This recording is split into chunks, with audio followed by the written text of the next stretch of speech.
નમસ્કાર સજ્જનો, સ્વાગત છે આપનું. તો સજ્જનો, સેબીની ગાઈડલાઈન પ્રમાણે આપણે જ્યારે પણ સ્ટોક બ્રોકરની એપ ખોલીએ છીએ એટલે સૌથી પહેલા એક ચેતવણીના ભાગરૂપે વિગત વાંચવા મળે છે કે ઓપ્શન ટ્રેડિંગમાં 10માંથી 9 વ્યક્તિ નુકસાન કરે છે. આ ઓપ્શન ટ્રેડિંગ વિશે આપ સૌ જાણો જ છો, તેમ છતાં મારે આપની સાથે થોડી ટૂંકમાં ચર્ચા કરવી છે કે ઓપ્શન ટ્રેડિંગમાં પણ અલગ અલગ વિભાગ છે. સૌથી પહેલા તો ઓપ્શન સેલિંગ અને બાઇંગ, આ બે વિભાગ છે ટ્રેડિંગ કરવા માટે. ત્યાંથી આગળ કોઈ નિફ્ટી 50માં ટ્રેડિંગ કરે છે તો કોઈ બેંક નિફ્ટીમાં. આ બે ઇન્ડેક્સ વધારે ફેમસ છે, બાકી બીજા ઇન્ડેક્સ પણ F&Oમાં તો આવે જ છે. તેનાથી આગળ વાત કરીએ તો કોઈ ટ્રેડર પર્ટિક્યુલર સ્ટોકમાં પણ ઓપ્શન ટ્રેડિંગ કરતા હોય છે. હવે જેઓ જૂના અનુભવી અને અભ્યાસુ છે તેઓ સ્ટોકમાં ઓપ્શન ટ્રેડિંગ અનુભવના આધારે કરતા હોય છે, પરંતુ જેઓ બિગનર છે તેઓ તો મોટા ભાગે નિફ્ટી 50 યા બેંક નિફ્ટી પસંદ કરતા હોય છે. હવે આ ઓપ્શન ટ્રેડિંગમાં સૌથી પહેલી વાત તો એ છે કે આ ઓપ્શન ટ્રેડિંગ નાના માણસ માટે છે જ નહીં. જે મોટા ફંડ હાઉસો છે તેઓ હેજિંગ માટે આ પ્લેટફોર્મનો સહારો લેતા હોય છે અને તેઓના અલગ લેવલના ગણિત હોય છે. આછો અંદાજ કેવો હોય તો એમ કહી શકાય કે ઇન્સ્યોરન્સના પ્રીમિયમ જેવું કંઈક છે એવું કહી શકાય. હવે આપણે વાત કરીએ જેઓ ફંડ હાઉસ નથી અને રિટેલરની વ્યાખ્યામાં આવે છે, તેઓમાં જેની પાસે મોટી મૂડી છે તેઓ ઓપ્શન સેલિંગ કરે છે. આ ઓપ્શન સેલરો તો થોડા ઘણા પણ સેફ છે. ખાસ કરીને પ્રીમિયમ ડીકેથી તો તેઓ બચી જ જાય છે અને કેરી ફોરવર્ડ પણ કરી શકે છે. જોકે કેરી ફોરવર્ડ તો બાયર પણ કરી શકે છે, પણ એમાં પ્રીમિયમ ડીકે થઈ જાય. હવે આનાથી પણ જેની પાસે પ્રમાણમાં નાની મૂડી છે તેવા ટ્રેડરો ઓપ્શન બાઇંગ કરે છે અને આ સૌથી વધારે જોખમી છે.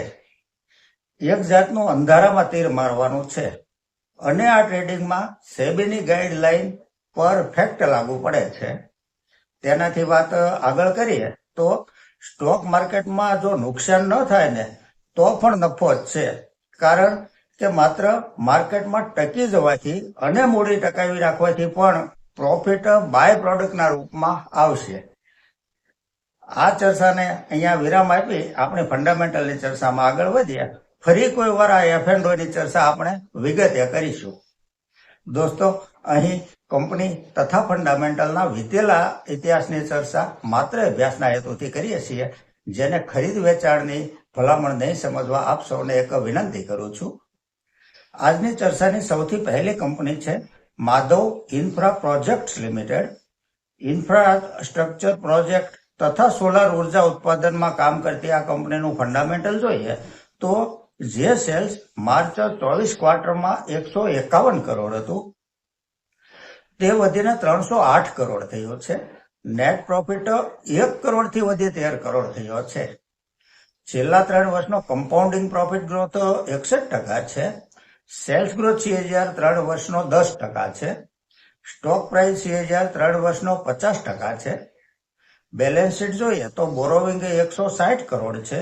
રિઝર્વ કંપની પાસે 186 કરોડ છે. માર્કેટ કેપ 380 કરોડની છે. આ એક માઇક્રો કેપ નેનો કેપ ટાઈપની કંપની છે. સ્ટોક પ્રાઇસ ₹14.10 છે. પીઈ રેશિયો 15 છે. ROC 16% છે. ROE 12% છે. ફેસ વેલ્યુ ₹1 છે.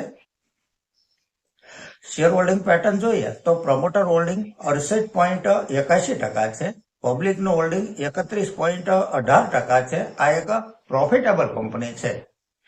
આગળની કંપની છે વેટોઝ લિમિટેડ.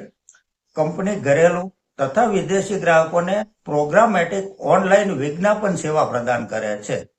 મોબાઈલ ફોન વગેરેમાં જે જાહેરાત આવે છે તેમાં આ કંપનીનો પણ બિઝનેસ છે.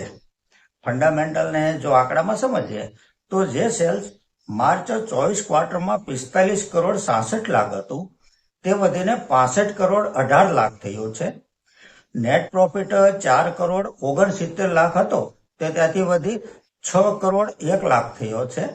Year to year net profit જોઈએ તો 6 કરોડ ત્યાંથી 11 કરોડ 16 કરોડ થઈ અને 26 કરોડ થયો છે. છેલ્લા 3 વર્ષનો કમ્પાઉન્ડિંગ પ્રોફિટ ગ્રોથ 61% છે. સેલ્સ ગ્રોથ છે જ્યારે 3 વર્ષનો 83% છે. બેલેન્સ શીટ જોઈએ તો બોરોવિંગ 21 કરોડ છે.